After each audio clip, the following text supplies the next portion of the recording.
বাবা ফেরার সময় আমাদের জন্য চকলেট আনবে। বাবা তোর জন্য চকলেট আনবে না, তুই বোবা তার জন্য, বুঝলি?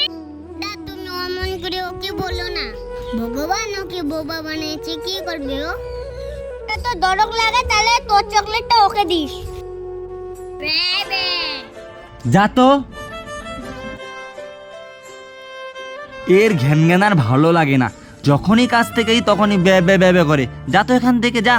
এই নাও তোমার প্রিয় চকলেট, খাও খাও, তুমি এই চকলেটটা ভালো পাও তাই না? বাবা তুমি তাদের সঙ্গে অমন করো কেন? ভগবান ওকে বোবা বানিয়েছে, ও কি করবে?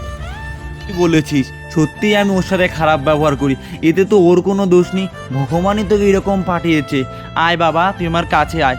এই দেখ, আমি তোর জন্য চকলেট নিয়েছি, নি তোরা দুজন মিলে খা। আজ থেকে তোর সাথে আমি আর কখনো খারাপ ব্যবহার করব না, তুই আমাকে ক্ষমা করে দিস। বা তুই খুশি হয়েছিস?